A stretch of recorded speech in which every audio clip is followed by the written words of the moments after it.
Welcome sir, Abbas sir জ্ঞানজ্যোতি কোচিংয়ে সবাইকে welcome. তোমরা যারা যারা বিকে স্টুডেন্ট আছো, অবশ্যই তোমাদের কাছে একটা জিনিস বলে দিই, সেটা হচ্ছে তোমাদের যাদের যাদের ধরে নাও যে অ্যালজেব্রা তোমাদের পার্ট টাইমার আছে, অবশ্যই সেই অ্যালজেব্রার মধ্যে আমাদের কী করতে হবে না করতে হবে সেগুলো জিনিস তোমাদের আজকে একটু বলে দেবো, ঠিক আছে?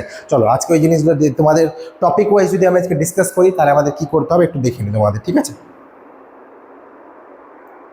চলো আজকে যে টপিকটা ডিসকাস করবো সেটা হচ্ছে তোমাদের কি পিটাল রুল। সরি, পিটাল তো লিখবো না, আমরা এল হসপিটাল রুল লিখবো। এল হসপিটাল রুল তোমরা কম বেশি আশা করি সবাই জানো, আমি তাও একবার রিমাইন্ড করে দেওয়ার চেষ্টা করতেছি। দেখো, এটা অনেকে উচ্চারণ করে এল হসপিটাল রুল, কিন্তু অ্যাকচুয়ালি পিটাল রুল হয়, ঠিক আছে?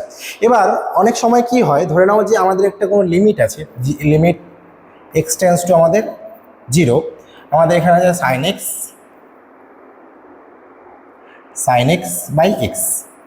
এবার ধরে নাও ইনকেস আমাকে বললো এটার ভ্যালু বার করতে, কিন্তু আমি যদি ভ্যালুটা বসাই তাহলে কি আসবে দেখো, সাইন 0, এক্সের জায়গায় কে বসবে 0, 0-র জায়গায় কে বসবে আমাদের এক্স, আবার তাহলে 0, তাই তো?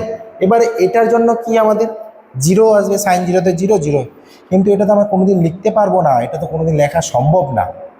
তাহলে এটা কি আমাদের ইনডিফাইন্ড বা আনডিফাইন্ড আমাদের একটা ফর্ম চলে আসলো, সেটা কি আমাদের কোনোভাবে দেখানো যাবে না। তো সেমভাবে ধরে নাও কিছু ফর্ম আছে, যেমন 0/ইনফিনিটি, 0/ইনফিনিটি, 0/0, এই যে অ্যাটসেট্রা যে জিনিসগুলো যদি আসে, সেটা কিন্তু আমাদের কাছে অ্যান্সার কোনো পারফেক্ট ওয়েতে আসবে না, এটা কিন্তু তোমাদের মাথায় রাখতে হবে। তার মানে কি, ধরে নাও যে আমাকে কোনো একটা ইকুয়েশন লিমিট টেন্স টু দিয়ে দেওয়া হলো, এবার তার সাপেক্ষে আমাকে ভ্যালুগুলো বার করতে হচ্ছে। এবার ভ্যালুগুলো যদি আমি বার করি, সেক্ষেত্রে কিন্তু তোমাদের একটা জিনিস মাথায় রাখতে হবে কি, যে লিমিট তুমি সাইন এক্স দিয়ে করছো, সেক্ষেত্রে কিন্তু পরবর্তীতে তোমার যে ভ্যালুটা সেটা কিন্তু তোমার ওখানে আসবে না, ঠিক আছে? তার মানে হচ্ছে কি, এটার জন্য আমাদের রুল ইউজ করতে হবে। কীরকম রুল ইউজ করতে হবে, তোমাদের কিন্তু ডেরিভেটিভ করতে হবে। এবার চলো আমরা যদি ডেরিভেটিভ করি, এই অঙ্কটার আমি একটা নর্মাল ডেরিভেটিভ করে যদি দেখাই, তাহলে বুঝতে পারবো যে কীভাবে জিনিসটা হচ্ছে। কম বেশি তোমরা সবাই জানো যে এটা আমরা ডেরিভেটিভ যদি করি কীভাবে, আমাদের এটা কি নর্মালি 0/0 ফর্মে কিন্তু আসলো। কীরকম আসলো, 0/0 ফর্মে আসলো। তার মানে হচ্ছে কি, এটা আমাদের কি প্রথমে দেখাইতে হবে 0/0 ফর্ম। এবার নেক্সট স্টেপ কী হবে, এটা আমাদের, যেটা হয়তো তোমরা আগেও জানো, যারা জানো না তাদের জন্য, আমাদের এই যে পোর্শনটা আছে নিউমারেটর অ্যান্ড ডিনোমিনেটরকে আমাদের ফার্স্ট অর্ডারে ডেরিভেটিভ করতে হবে। কি করতে হবে, ফার্স্ট অর্ডারে ডেরিভেটিভ করতে হবে। তার মানে হচ্ছে কি, আমি এটা যদি লিখি, এবার limit x tends to 0, sine এক্সের ডেরিভেটিভ কস এক্স, আর এক্সের ডেরিভেটিভ হচ্ছে আমার 1, তাই তো? এবার এখানে আমি যদি ভ্যালুগুলো পুট করি, তাহলে cos 0/1, cos 0-তে ভ্যালু কত, 1/1, তার মানে হচ্ছে এটা অ্যান্সার 1। এবার তোমরা ছোটোবেলায় করেছিলাম, মনে আছে কি করেছিলাম, যে আমাদের লিমিট এক্স টেন্স টু যদি 0 হয়, তাহলে sine x by x equal to 1।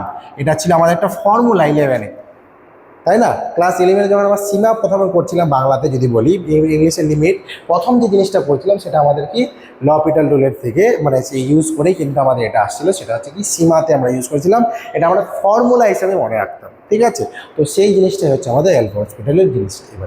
এরপর তোমাদের কিছু বেসিক্স লাইক বলতে পারো যে কিছু এক্সাম্পলস দিয়ে বোঝাবো, অ্যাপ্লিকেশন দিয়ে বলবো যে কীভাবে আসতেছে।